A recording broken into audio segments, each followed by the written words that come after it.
Hello and good evening. With you tonight, Wafa, Waleed on Nrdateline. Let's head to the main news. Netizens have come together on social media platforms, especially on Twitter and Instagram, to show support for a 13-year-old Bella, a Down syndrome teenager at the centre of a court case involving the founder of Welfare Home, Siti Bainun Ahmad Razali. Twitter has been flooded with strong-worded tweets under the hashtag Justice for Bella, which is currently trending in Malaysia, sending a strong message on the alleged abuse inflicted upon the teenager. The tweets and retweets came after a lawyer shared a photograph of Siti Bainun with part of her lineup of 7 lawyers and legal experts. Lawyer Shahrezan Johan on Twitter, while not directly referencing any social media post, wrote, "I have represented individuals who I personally think are scum of the earth, but even scum have the right to legal representation. Everyone has the right. This is the principle I believe in. But I wouldn't take photos with these kind of people and post them on my social media." Media reported that Bella was refused water because she did not obey Siti Bainun. Berita Harian also reported Yasmin Nahar Mahmud, the 5th prosecution witness, as telling the court that Bella was kicked in the stomach if she screamed and that chilies were fed to her. Siti Bainun, 30, pleaded not guilty to 2 counts of abandonment and abusing Bella, resulting in the victim sustaining physical and emotional injuries at a condo unit in Wan Semaju here between February and June 2021. She was charged under Section 31(1)(a) of the Child Act 2001, which carries a maximum sentence of 20 years imprisonment or a 50,000 ringgit Malaysia fine, or both if convicted.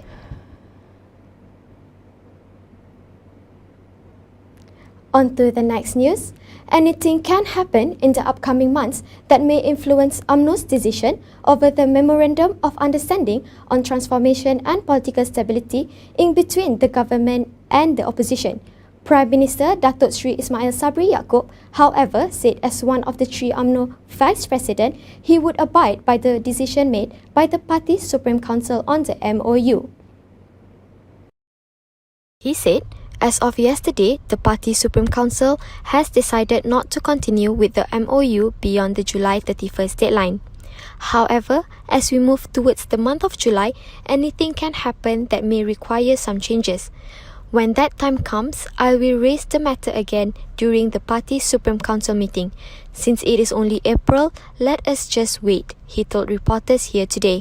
He was asked to comment on UMNO's decision not to renew the MOU with Pakatan Harapan.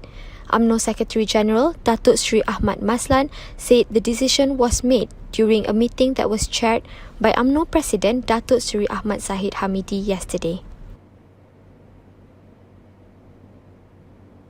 On to the next news. Chief Minister of Johor, Dato' Hafiz Ghazi, has been appointed as an UMNO Supreme Council member effective immediately yesterday. It is understood that his membership was made under the party's appointment quota, allowing an UMNO State Chief Minister to be automatically made a Supreme Council member. On his personal Facebook profile last night, Hafiz posted photographs of him taking his oath following his appointment to UMNO Supreme Council. In the post, Hafiz thanked UMNO President Datuk Sri Ahmad Zahid Hamidi, the party's Supreme Council members and top leadership for the appointment. Hafiz will join his predecessor as Chief Minister, Datuk Sri Hasni Mohamad, who is also an UMNO Supreme Council member, the State Chief and a long-time Division Chief. Traditionally, a Chief Minister from UMNO would be a State Chapter Chief who would himself be a Division Chief. Seniority in the party is usually determined by how long one has led a division, with other elected or government posts not counting towards this.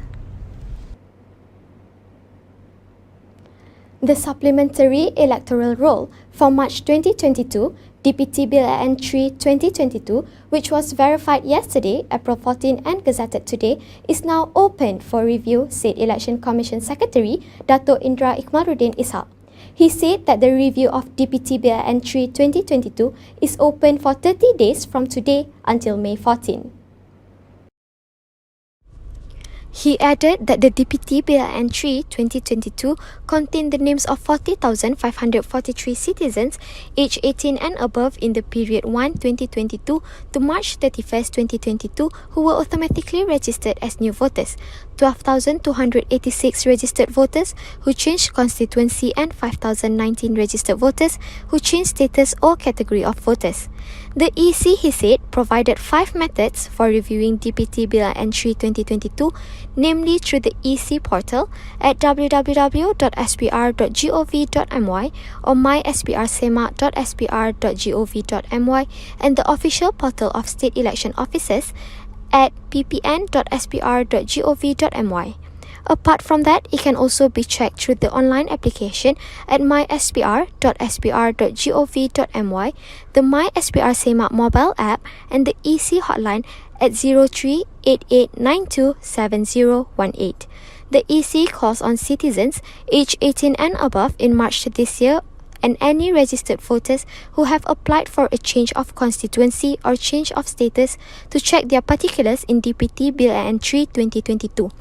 If they find their names are not listed in DPT Bill Entry 2022, they can make a claim by filing in Form C online via an application at myspr.spr.gov.my or come to the relevant state election office, he said. Iqmal Rudin said apart from that, registered voters in any constituency who wish to make an objection to the entry of voters who change to their constituencies can fill in Form D and go to the state's election office concerned. That is all from us from Nrdateline. Take care and stay safe, Malaysia. I'm Wafa Waleed. Thank you and good night.